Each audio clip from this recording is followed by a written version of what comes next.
Welcome to USA Global TV and Radio, where our mission is to provide education, entertainment, hope, and inspiration.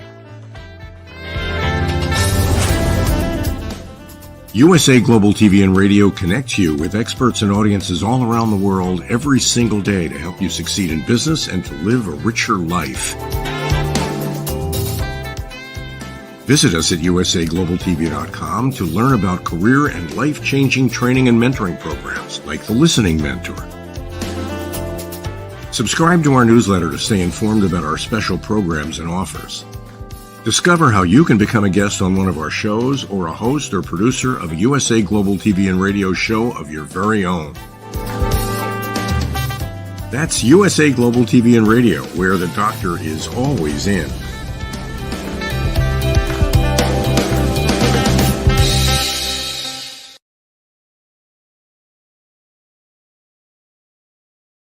Good morning, good afternoon, good evening, and welcome home to USA Global TV and Radio. We are super excited to have the first episode of our new show, the Books, Blogs, and Poetry Show. So thank you so much for being here. I'm Dr. JACALYN KERBECK, and we are ready to invite our guest up to join us and hear about his journey. Before we do, let's welcome the star of our show, DIANN FLOYD BOEHM. If you haven't met DIANN, you certainly need to. She is the co-host of 4 shows, I'm losing track, and she is always making herself available to fill in for team members who are not here. That's because she has so much energy, vitality, and experience, and she's a true professional when it comes to hosting shows. She's also an international award-winning author of children's and young adults books. She is the global queen of networking,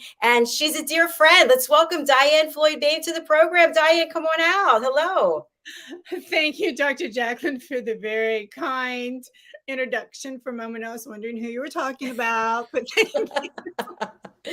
Well, DIANN, it's all true. And I do want to let our audience in on a little secret, which is that this is an early time slot for you, right? You actually got up early, got yourself dressed and looking gorgeous. And thank you so much for doing this in this time slot. You're quite welcome. And how could I not? I mean, books, blogs, and poetry. That is worth getting up for. It sure is. And we do want to say thank you so much to Mickey Mickelson, because Mickey has sent us so many wonderful people on the corner bookstore that the show is constantly booked out for months. And it made perfect sense. You and I were having a conversation, I think this weekend, that we needed to have another space for people to come forward and be able to share their stories. And so we're expanding from books to blogs and poetry as well. I know, it's so exciting. And yes, Mickey is wonderful. And he happens to be my publicist. So thank you, Mickey, for everything you do. And I think everyone listening and watching, you're just going to want to get up early and watch this show too, unless you're already up because you're on the other side of the world. Absolutely. DIANN, tell us a little bit about your experience as an author. And you've put out so many incredible books and you keep going. So what is your motivation to keep writing and publishing? Sure. My motivation is the world where we are today. There's so much, we're bombarded with so many things, and sometimes it causes fear. And I want, when people pick up, whether it's my children's books or young adult historical fiction, I just want to bring peace and love and kindness, and to remind you to keep love in your heart, and to help young children remember to keep balanced and love in their heart. So that's my huge motivation. Thanks, DIANN. And that is certainly worthwhile for sure. So we have a wonderful guest who's not been to our platform before, but he's certainly no stranger to interviews. And he's joining us from the other side of the world, the middle side of the world, I should say, where we have a lot of friends in the United Kingdom. He's very close to Scotland, and he's going to share his journey as a writer. You know, we all have different experiences. You're an author, I'm an author, and I love how this community supports one another. There's no competition. There's enough room for all of us to celebrate each other's work. So his name is Keith Anthony Baird, and he is an author of dark fiction. Ooh, what does that mean? Let's welcome him and hear about his story. Welcome, Keith. Hello. Hi there. It's lovely to be here. Thanks for having me. Thank you so much for being We're thrilled to have you. We'd love to have you just start off with explaining what is dark fiction. Wow. Well, it's a big umbrella. Dark fiction for me, I never wanted to be sort of pigeonholed when I started off writing. I mean, I love things like dystopian work, and I love even post-apocalyptic or the horror genre or the thriller genre. So what I wanted to do with my writing was I wanted to kind of either explore those things individually, or I wanted to sort of what they call a genre mashup. So I could bring different elements into every story that I created. So I just thought, that's what I'm going to be. I'm going to be a dark fiction author, as opposed to just one who just concentrates on one genre. So the works that I've done to date, I mean, I did start off as self-published, but then I kind of realized that no man is an island. So I think it was probably about 2.5 years ago now, I decided to approach publishers. So I was lucky enough to land with one in Kansas called Brigid, who are really quite vested in what I do. So I'll go on to explain a bit more about that in time, but that's generally what dark fiction is. It covers, you know, the darker aspects of life. That doesn't mean that I'm some kind of some kind of guy who dwells on that kind of stuff. You know, I'm not you know, in my local store or whatever looking at I don't know, chocolate bars and thinking about dark thoughts. I'm not. I found as well most of the people who are dark fiction authors are just some of the most lovely people I've come across, to be honest. And there's quite a community of us out there around the world, and I know quite a lot here in the UK and in America and in different parts of the world. So yeah, it's quite a broad umbrella, but it covers a lot of things, but it's very interesting to explore. So there you go. Thank you for sharing that. I have a follow-up question, then we'll go over to Diann. You alluded to the fact that just because you are writing dark fiction doesn't have any implication about, let's say, mental health, for example. But does it affect how you feel while you're writing it? So in other words, does it take certain energy to do so, and it leaves you feeling changed after you're done writing? That's a very good question. I've never been asked that before. So, wow. No, to be honest, for me, all I can say for me personally is that the way I look at it is I'm kind of like almost like the way a method actor would approach their work. So I kind of try to put myself in the shoes of the characters, try to immerse myself into the world that I'm creating, and sort of think about how those characters would feel and think about how those characters would act in those circumstances.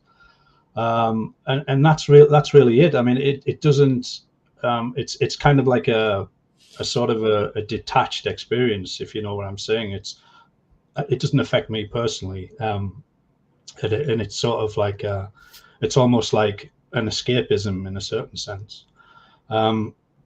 So no, it doesn't. I don't feel once I've written something that I feel that it's changed me or anything like that. I normally just feel a little bit exhausted, to be honest,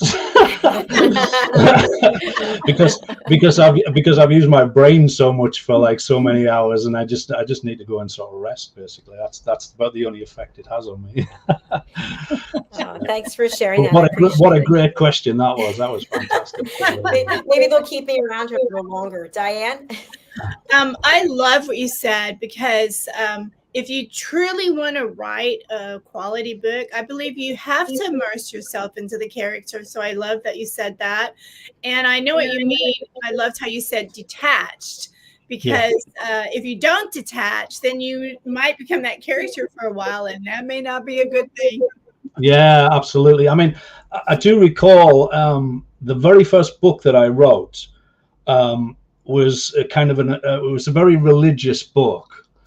Its theme was very, very heavily religious, and it was set in a kind of a broken future, and it's I mean, really if I started again, I wouldn't go down that route, because the first thing that I ever wrote, the first piece of fiction that I ever wrote, was 105,000 words long. And most people start with shorter works and then build up, but I just kind of like dove in at the deep end, basically. But yeah, I kind of wrote there was a few scenes in that where it had a kind of an imaginary ghost. So the ghost was never of a girl that actually existed. She was the ghost of someone's from someone's imagination. And it was really quite a haunting thing. And her laughter could be sort of heard echoing throughout the complex. Well, for about 2 weeks after I'd written that, I kept sort of waking up at about 2 o'clock in the morning thinking I'd heard this laughter echoing around the house. And I kept putting the light on and going back to sleep, because I'd actually scared myself, I think, with what I'd written. So yeah, I mean, in terms of an immersive experience, that was kind of like something my mind sort of brought out of the work that I did into my reality. But that really hasn't happened since, even though I've written a lot of, sort of scary, haunting things and all the rest of it. That hasn't happened again. But maybe that's because I was new to the whole thing. That could explain that. Or maybe I'm just a big softie, really. that's probably it. Thanks for sharing that. We do have a comment from Catherine McCarthy. Good to hi, see Catherine. you, Keith. I love your stories. She's a wonderful author, is Catherine. Yes, she's one of the community people I mentioned. Yeah, she's fabulous. I first came across Catherine, oh God, I think it was 2020 when the pandemic hit. Yeah, I decided I'd put a charity anthology together. And Catherine was one of the ladies who submitted a short story for that. And I was so blown away by her work. It was the opening story of the anthology, because I was just like, she's a star in the making, is Catherine. She's on the rise. And she really is. She's doing really well. She's I would say probably, oh God, in the last 3 years, she's probably had about maybe 4, maybe 5 releases or something. She's very prolific, and with lots of different publishers. I think all of them are in the States, but Catherine's from Wales, and she's got a beautiful accent, so you should get her on your show. Wow, Catherine, thank you so much for your comments and your support of Keith. And of course, we would love to support you and your work as well. Keith, a question I have, I heard 105,000 words, and I thought, oh my goodness, for people who are not writers and they have no idea how many words typically go on a page, how many pages would you say that was? Oh my God. Well, I mean, as a finished article in a book, just give me 1 second. I don't know. That was probably about 300 or so pages, maybe 350, something like that, depending on the size and format. Yeah, that makes sense. Yeah, but I mean, obviously, when I was writing it A4 as opposed to sort of more A5 size. So, it would have been sort of half that. But I mean, I think the thing about a novel is that most people who write a novel will probably tell you there's a point that you get to it, which is the marathon middle, where you kind of feel, oh, I can't see the light at the end of the tunnel at this point. And you kind of feel like you're getting bogged down. Now, the thing about myself is I've never really been a plotter. So I kind of, how it generally starts for me is I will get a title will sort of appear in my head. It'll just ping into my head and I'll go, all right, I want to explore everything about that title. So it's kind of like, this isn't a pun, by the way, but it's kind of like an open book for me. I just want to explore the possibility of it and see where it takes me. And I kind of like that because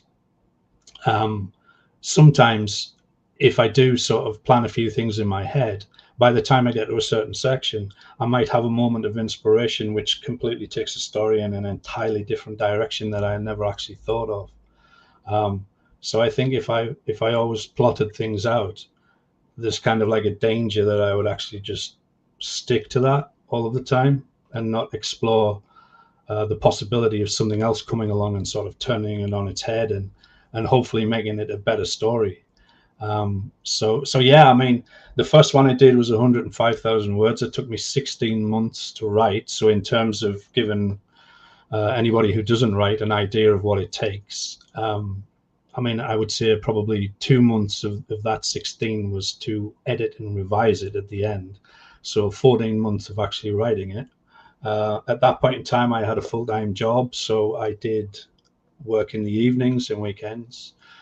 And then after that, after I put that one out, I, like the silly boy that I am, I decided I was going to write a 104,000 word novel straight away after that one.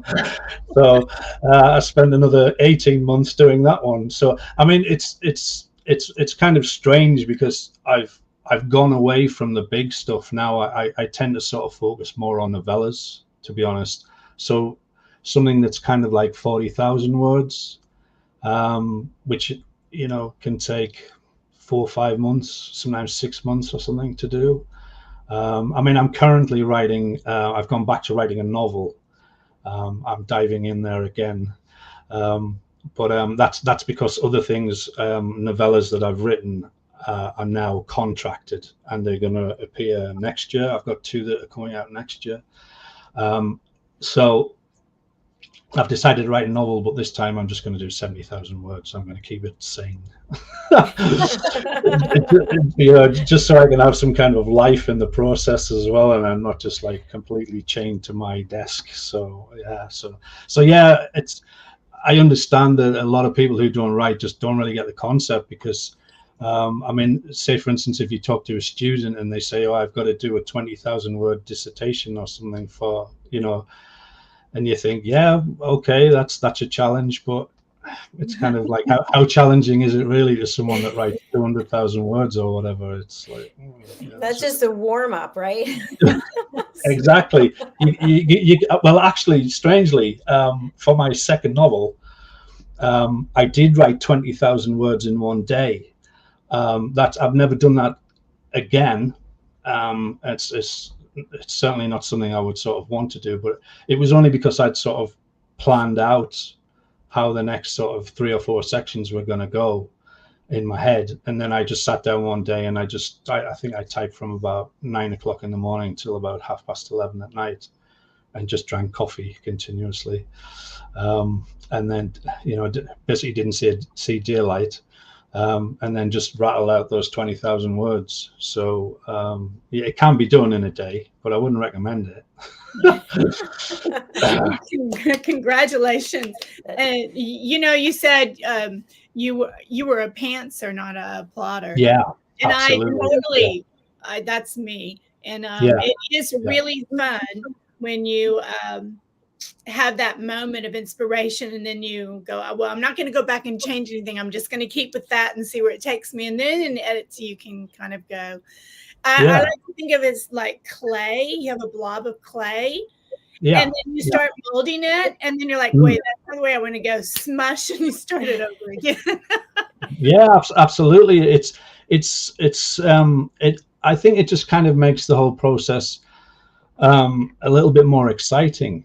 That you can just kind of suddenly come to a fork in the road, you know, and you just think, it's going to go that way instead. And I think quite a lot of the things that I've written, that's actually happened. It's kind of, I've just had a new idea. And it quite often, it doesn't necessarily need to be the main sort of narrative. It can be something like, it could be a backstory, or it could be just a new sort of, revelation about a character or something a character decides to do, which takes the story in a different direction. So I think it's really handy. I mean, I suppose the best of both worlds would be a plotter to an extent, and then it's sort of kind of leave that a little bit open, you know. I think that's because I think if you just sort of pants the whole thing, you might actually just it might just come off the rails at some point, you know what I mean? So and you're kind of left wondering where you're going to go with it. So I mean, I've spoke to a lot of other authors who say that, you know, they put like sort of sticky notes around the place and things like that, or put notes on their iPhone or whatever. I mean, I always think there's a range of ideas that work for everyone. Absolutely. You know, Absolutely. Yeah, so. absolutely. I'm sorry, Dr. Jackson, go ahead.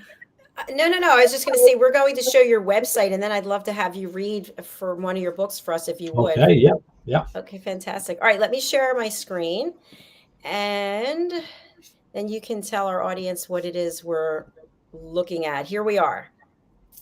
Okay, so these mainly the titles that I've put out to date, which were self-published, because that's the way I started. I came from a background of being an editor before I was ever a writer. That sort of dates back to my mid-20s. I started a magazine, which was a music magazine. And I started it as a regional thing here in England, and then I managed to get some national TV exposure for it. So I then got approached by the national news trade, so they took it on a contract, and it went national. So I was constantly on the train down to London, backwards and forwards, interviewing bands and everything that were going to Europe to tour. And then once that had folded, I went into newspapers, and I worked my way up to become like a senior editor there. And then after that, I became a publishing editor for an international company, and that was all web-based. So I decided, once I was going to become a fiction writer at the age of 45, that I would just do everything myself, because I'd also been a graphic designer. So I designed all the covers, I formatted the interiors, I did all the editing and revision, and I just used Amazon because it was such an easy way to put those things out. So Diabolica Britannica is the anthology that I mentioned that Catherine got involved in. And some of these others are just the Jesus Man is the first novel that I ever wrote. Nexilexicon is the second one that I wrote. If you could scroll further down, if you can. Yes, let me just get over here. Okay. Yeah, and then the other two, the Americana and HEX-PERIMENTS, they're all charity anthologies. And then some of the other ones are just kind of novelettes or short stories, because then that's when I'd kind of reached the point when I was done with self-publishing. So, and I started sending my work out. And it's funny because Catherine is actually, she was fundamental in that, to be honest. Because I was asking around which publishers were interested in, you know, taking submissions, because sometimes they have open calls, which you don't have to have an agent for. So I was basically up against a deadline. I think I had 2 weeks to finish this novella, and it was like 27,000 words. Ultimately, that's what it ended up being. And Catherine, I'd done a favor for her in terms of formatting our work for her, and she said, "Oh, I'll edit it for you before you send it off to the publisher." So I was just basically writing 9,000 words, sending her a section, and then start and continuing on doing the next 9,000, and then the next 9,000. And she edited it for me and sent it back, and I managed to hit the deadline. Unfortunately, that publisher wasn't interested. It was a publisher in Chicago. They weren't interested, but it garnered interest from 2 publishers, and Brigid was one of them. So I decided to go with them. So I think further down on the website, it's got the novella, which was a dark fantasy novella. Yeah, this one. This is the one I'm going to read from, In the Grimdark Strands of the Spinneret. It's basically, if you took a child's fairy tale, an old fable from the past, and if you kind of made it for adults. So the content is, you know, there's lots of battles in there, but there's witchcraft, there's all kinds of stuff, and there's lots of betrayals, people wanting power, people wanting revenge to get the power back, and things like that. So that's what that one's about. So that one came out in November last year via Brigid. And then I've got 2 more novellas coming out next year. There hasn't been any kind of official announcement, so I can't say who the publisher is. but you might want to hazard a guess. Yeah. So that's about where we're at. And I'm coming out in an anthology as well by what they called Timber Ghost Press in America, which is I don't know if you've heard of horror westerns. Does that make sense? Well, they take tales of the Old West and then they kind of mash them with horror, elements of horror. So there's an anthology coming out called Along Harrowed Trails, which is coming out in July this year via Timber Ghost Press. So I've actually got a story in there as well. So wow. I'm really looking forward to hearing you read. I do have one question, then we also have a comment. My question is, for people who have a full-time job and they're writing on the side or the weekends, when did you realize, okay, this is something that I can do as a full-time career? Because they're always debating that. Should I just do a side gig? How does it become a side gig to a full-time career? Well, I mean, I suppose it kind of happens differently for different folks. I mean, when I decided that I was going to sort of make a step away from working full-time and writing, I was with my then partner, and she said, well, you know, let's look at our finances. Will that be okay if you just go down to part-time?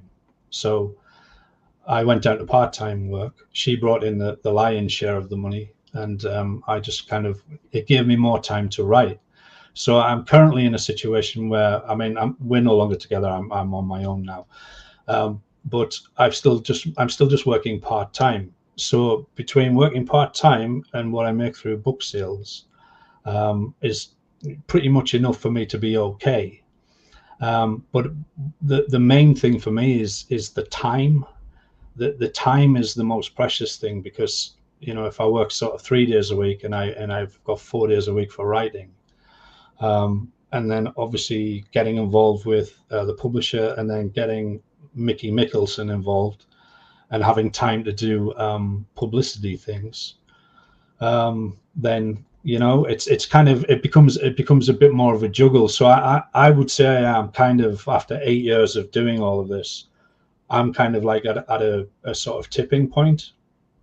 I'm sort of in the middle where if the book sales were to take off more, then I could just leave my part-time job and just make a living from writing. So I'm kind of on the cusp of that. That's kind of like where I am at this point in time. My advice would be to anyone is just make sure that you've got that kind of financial safety net beneath you. Because the last thing you want while you're trying to invest in your writing career is to have financial worries and have the stress of that, which is just going to, you know, it's just going to take your mind away from what you really want to do, which is be creative. Yeah. Exactly. Wow. Thanks for sharing that. I think that's insightful and helpful to a lot of people. So I appreciate it. All right. We've got a comment again from Catherine. So happy that you're still with us. Adult fairy tales are the best, and Keith does a great job. Thank you. Thank you. All right, Keith, you have the screen and the stage. Go ahead and take it away. Right. I'm going to have to take my glasses off to read, strangely enough. And I'm going to have a wee drink. Okay, so this is from that said fairy tale. And just for context, what's happened is, imagine a medieval world where a daughter has been sort of punished because she fell pregnant to the Baron. And in that society, it was like out of wedlock and all the rest of it. So she's been punished. She's been stoned, unfortunately, by the villagers. So her mother is carrying her body out into the forest to meet with a necromancer, an old crone, who she thinks will be able to bring her daughter back to life. Okay. So what's happened is she's brought her daughter and she lays her down, yeah, in front of the necromancer. So here we go. She was to follow and bring her cold offspring to the site where no saplings could grow. There was a whispered calm here, and a lone fractured bough of an age-old tree, which had been dragged to the spot for some hidden purpose. Draped upon its form, the dead girl and the focal point were now bonded, and what was wished for could be asked of the necromancer. Asked it was, and rejected, for the tainting of the body was too great. Though one glimmer of solace was given. She was to leave. She was to return to her village, to her now empty life, and pass the years waiting for a special child to arrive, seeking to board with her. A knock would come in the most empty hour of the night, and this gifted youngling was to be housed in the outbuildings with the cattle. Cradling her sorrow, she departed that soulless place in the knowledge that the bargain she'd made would one day come at a price.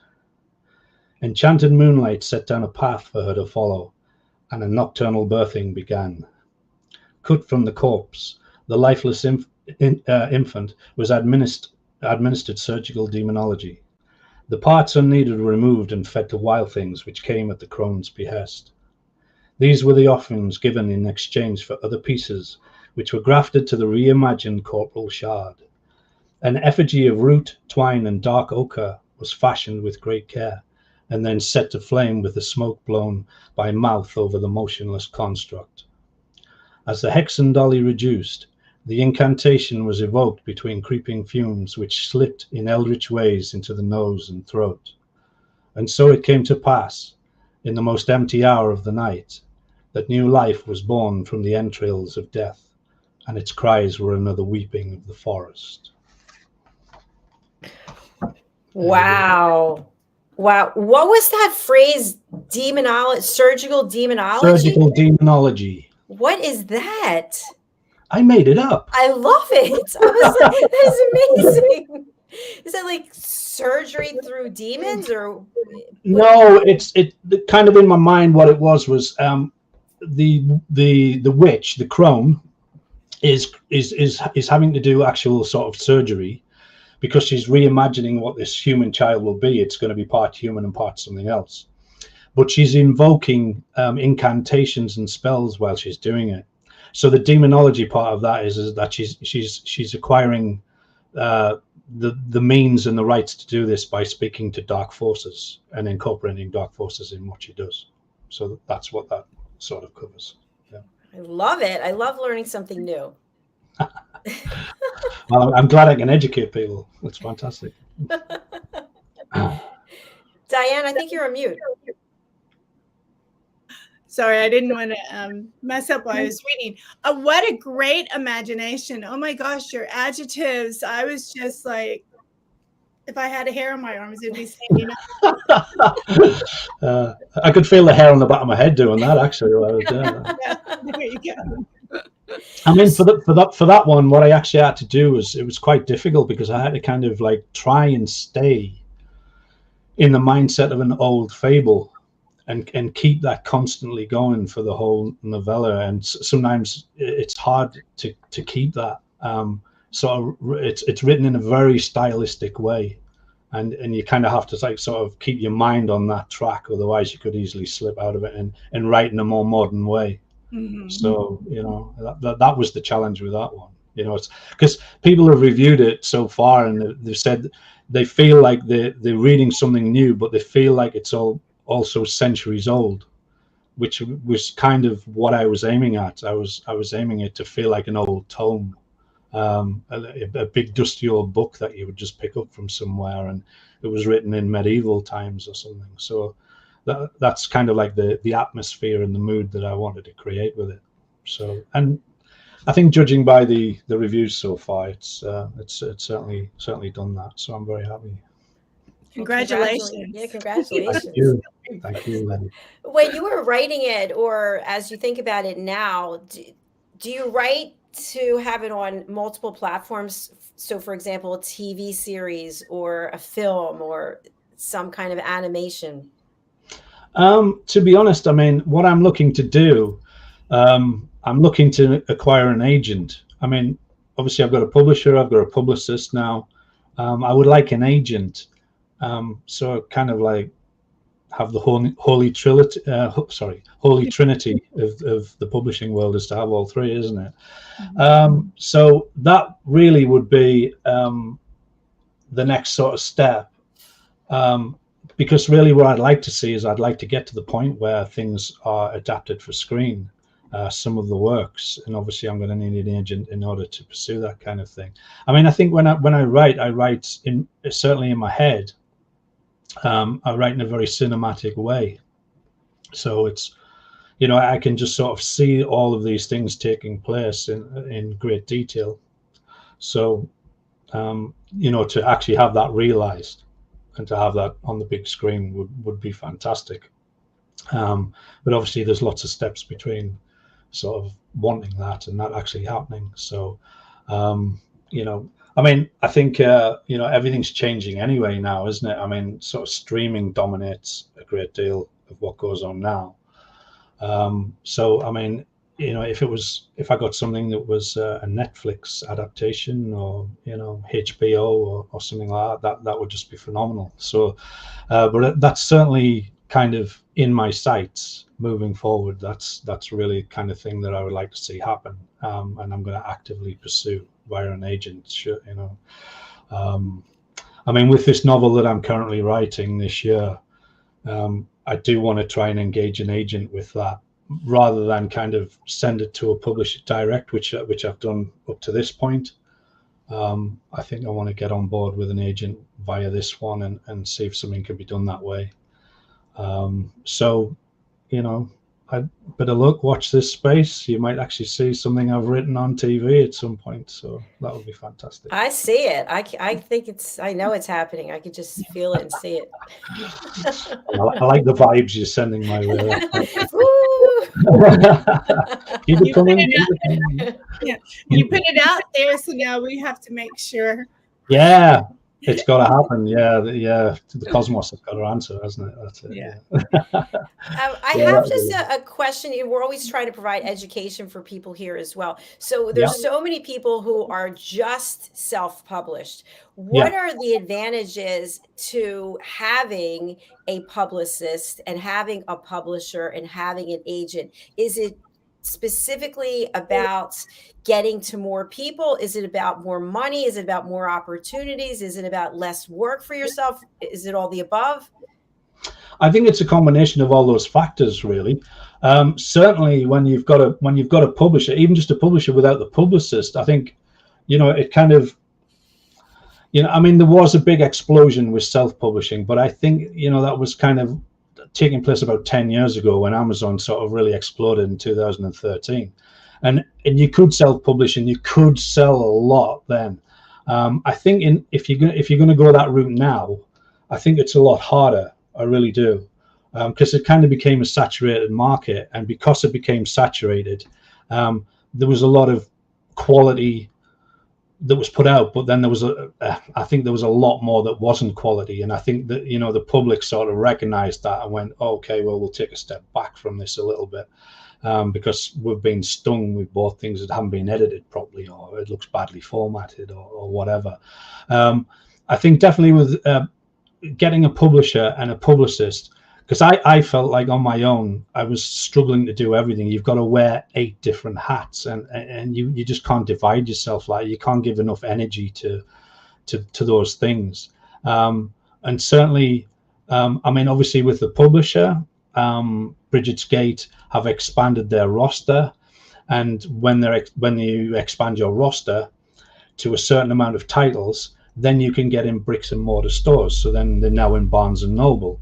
They're now in Walmart. They're now in libraries. So, and then also via Ingram, they are pursuing the UK market and the European market in terms of actual physical stores. We've got a chain over here called Waterstones, which is our big sort of Barnes and Noble, if you like. And so they're making inroads with Waterstones. So they're going to have a presence in the UK. And I've never really had that myself. I've only been able to do that independently by going to independent stores and giving them copies of my books, physical copies, and coming to an agreement with them. So that's going to be like a national thing. So yeah, it's so much bigger.